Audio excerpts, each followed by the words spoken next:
ఓం శ్రీమాత్రే నమః. ఈరోజు వీడియోలో దీపావళి రోజు అమావాస్య రోజు అర్ధరాత్రి పూజ ఎలా చేసుకోవాలి, అర్ధరాత్రి పూజ మనం సాయంత్రం పూజ చేస్తాం కదా, అక్కడే చేసుకోవచ్చా లేదా వేరేగా పెట్టుకోవచ్చా అన్నీ కూడా డీటెయిల్గా అయితే తెలుసుకుందాము. ముందుగా అయితే దీపావళి రోజు ఉదయం నార్మల్గా దీపారాధన చేసిన సాయంత్రం సంధ్యా సమయంలో అమ్మవారికి గడప పూజ చేసుకొని మంచిగా ఇంటిని అలంకరించుకొని అందంగా మనం యమదీపం కానీ కార్తీక దీపం కానీ పెట్టుకొని అన్నీ కూడా నిండుగా లక్ష్మీ ఆహ్వాన దీపాన్ని కూడా పెట్టుకోవాలి. లక్ష్మీదేవిని ఆహ్వానిస్తూ దీపాన్ని పెట్టుకోవాలి.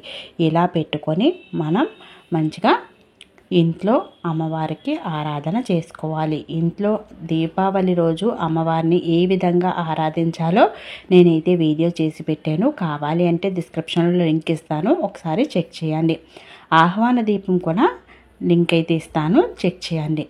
ఇంటిని మంగళకరంగా మంచిగా అలంకరించుకోవాలి. తోరణాలు కట్టుకోవాలి. అదేవిధంగా పూలతో అందంగా ముగ్గులను రంగవల్లికలను అలంకరించుకొని మనం నిండుగా ఉంచుకోవాలి.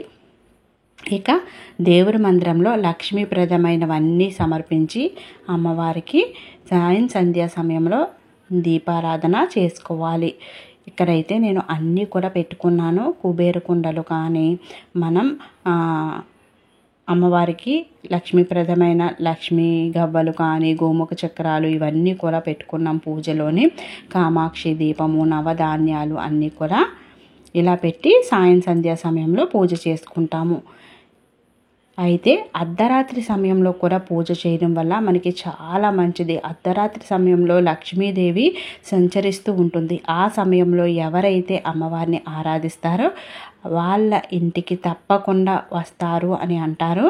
అందువల్ల ఇగో అర్ధరాత్రి సమయంలో తప్పకుండా మనం ఈ లక్ష్మీ ఆహ్వాన దీపం వెలిగేలా చూసుకోవాలి. నూనె వడ్డించి వెలిగేలా చూసుకోవాలి.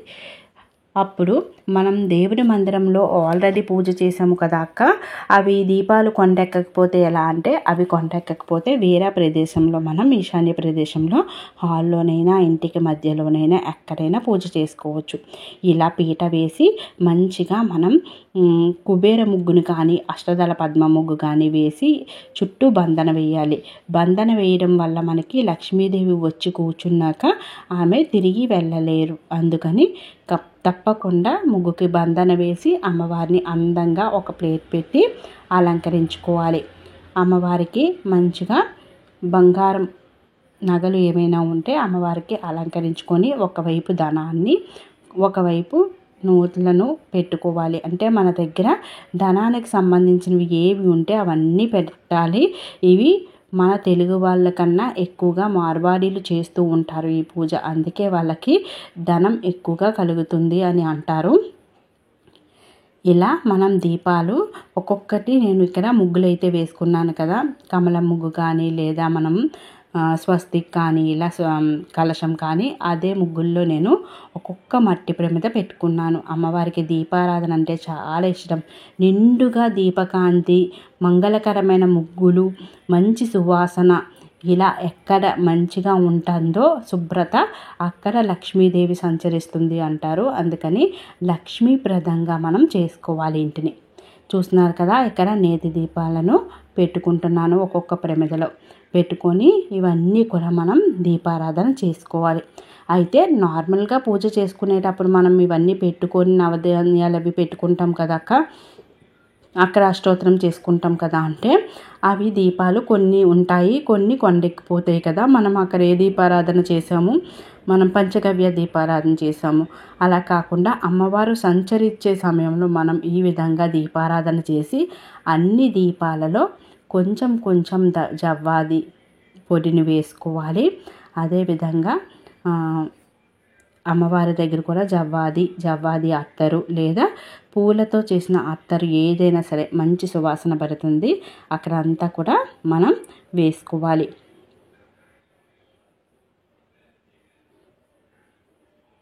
ఇలా మనం దీపకాంతిలో అమ్మవారిని పెట్టుకోవాలి. అమ్మవారికి ఎంతో ఇష్టంగా వచ్చి మన ఇంట్లో కూర్చుంటారనమాట. ఇలా మనం దీపాలన్నిటికీ కూడా పూలు, అక్షంతాలు, కొంచెం పసుపు, కుంకం అన్నీ కూడా సమర్పించి దీపలక్ష్ములకు ముందుగా నమస్కరించుకోవాలి.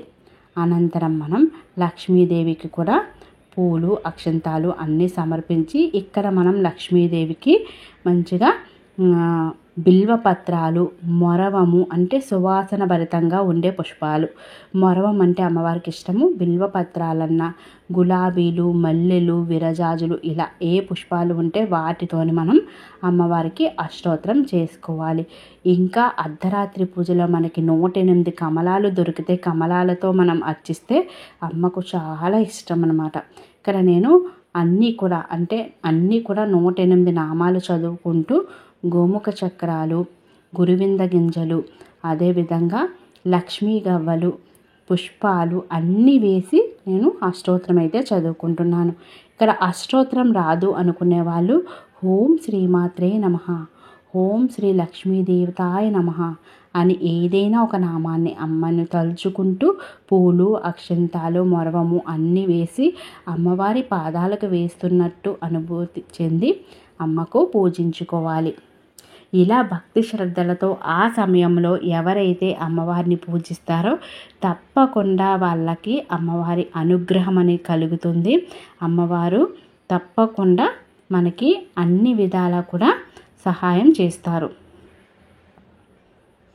అమ్మవారికి ఒకవేళ పుష్పాలు ఇవన్నీ లేకపోతే ఎలా అంటే ఇవేవి లేకపోతే తులసి దళాలతో కూడా మనం అష్టోత్తరం చేసుకోవచ్చు.